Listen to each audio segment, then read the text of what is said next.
एक बार निकुंज मंदिर में हमारी किशोरी जी ने ठाकुर जी से कही, बोले लालन आज मेरी एक इच्छा है। लालन ने कही कहा इच्छा है? तो पता किशोरी जी क्या कह रही हैं? बोले लालन आज मेरी इच्छा है, बोले मुरली अनेक बजाऊं सो प्यारे तेरी। मुरली अनेक सूरदास जी की लीला है। मुरली अनेक बजाऊं सो प्यारे तेरी, जोई जोई तान लेत मुरली में, सोई सोई गाये सुनाऊं। दर्शन करिए, बड़ा अद्भुत दृश्य है। राधा रानी विराजी हैं, श्याम सुंदर श्री कृष्ण विराजे और क्या कह रही हैं श्री राधे? बोले आज मैं आपकी बंसी को बजाना चाहूं। ठाकुर जी ने कही बंसी बजाना चाहो? कहा आप मेरी बंसी को बजा लोगी? बोले हाँ। बोले जो जो तान आप बांसुरी में बजाते हैं, बोले यही बंसी मुझे बजानी है। और कहा करनो है? तो श्री राधा रानी कह रही हैं, बोले हे लाडले लालन बिहारी, तुम रे शीस गुहू कर बैनी, अप सिर मुकुट धराऊं सो प्यारे तेरे, मुरली ने। किशोरी जी कह रही हैं, हे लालन आपके तो आज बैनी गूथन करूंगी। ये छद्म लीला है। कौन सी लीला है? छद्म लीला। जहां छद्म हो रहा है, ठाकुर जी तो राधा रानी बन रहे हैं और राधा रानी ठाकुर जी बन रही हैं। बोले आपके शीश पे तो आज बैनी गूंथन करूंगी और अपनी शीश पे मुकुट धारण करूंगी।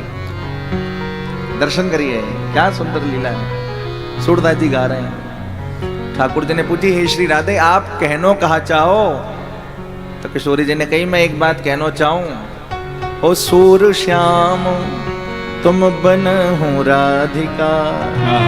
श्री जी कह रही हैं राधा रानी, बोले सूर श्याम तुम बन हो राधिका, मैं नंदलाल कहाँ, मैं नंदलाल। हमारी राधा रानी कह रही है, हे लालन आप तो राधा रानी बन जाओ और मैं कृष्ण कन्हैया बन जाऊंगी। राधे राधे राधे राधे। ये द्वादश निकुंज की लीलाओं का वर्णन है गिरिराज जी का ही। तो यहाँ द्वादश निकुंज है, कहीं परस्पर मान हो रहा है, कहीं दान हो रहा है, कहीं गान हो रहा है, कहीं तान हो रहा है। बोले आप तो राधा रानी बन जाओ और मैं कृष्ण कन्हैया बन जाऊंगी। ठाकुर जी ने कही मैं राधा रानी बन तो जाऊं, पर हे श्री राधे आपको तो मान करवे को स्वभाव है, मुंह पे तो मान कर वो आवे नहीं। तो राधा रानी ने कहा जब आप राधा बन जाओगे ना तो अपने आप मान करना आ जाएगा। राधे राधे।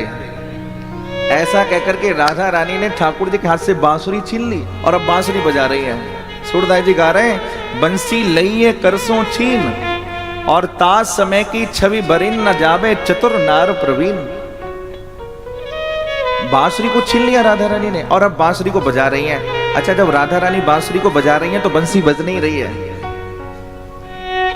अब बांसुरी को बार बार फूंक दें उसमें, लेकिन बंसी बजे नहीं। कई बार बंसी को जब बजाया तो बंसी नहीं बजी तो श्री राधा रानी ने बांसुरी को फेंक दिया।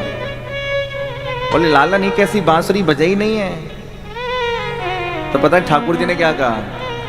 बोले राधे ये बांसुरी ऐसे नहीं बजेगी। बोले आप यहाँ बंसी में कहा गाय रही हो? बोले मैं तो यहाँ में कृष्ण नाम गाय रही हूँ। बोले तो नहीं बजेगी, आप इसमें राधा नाम गाओ तो अपने आप बज उठेगी। जैसे ही श्री स्वामिनी ने बांसुरी को हाथ में लेकर के अपना ही नाम गाया राधा, तो बांसुरी अपने आप बज रही है। सूरदास जी वर्णन कर रहे हैं, मुरली पे मुख अधर दो, दोनों के हाथ में बांसुरी है और दोनों ही बांसुरी बजा रहे हैं। बोले जब आप कृष्ण बन जाओगी तो बांसुरी अपने आप बज जाएगी। राधा रानी ने कहा जब आप राधा बन जाओगे ना तो मान अपने आप हो जाएगा। बोले श्री राधा रानी की जय, बरसाने वारी की जय। और निकुंज मंदिर में बड़ी सुंदर झांकी हो रही है। राधा है कृष्ण और कृष्ण है राधा, दोनों का बड़ा सुंदर दृश्य हो रहा है। ब्रज गोपियां उसका दर्शन कर रही हैं। अरे सखी आज तो कुंजन में बड़ी सुंदर शोभा है रही है। अहो हिली वृंदा विपिन सुहावनो, और रवि तनैया के तीर हो। रसिक राय रस सो भरे, इन पलट पहर गए चीर हो। कितने सुंदर रसिकों की वाणी है हमारे ठाकुर जी तो राधा रानी बन के आए हैं और राधा रानी कृष्ण कन्हैया बन के आई हैं। अब जरा उस दृश्य को अपने मस्तक में सोचो, कैसे लग रहे होंगे राधा कृष्ण दोनों लगत मोहे प्यारे री, मैं कैसे कहूं। तो जहां कृष्ण ही राधा है और राधा ही कृष्ण है, ये वो स्थान है ब्रज भूमि।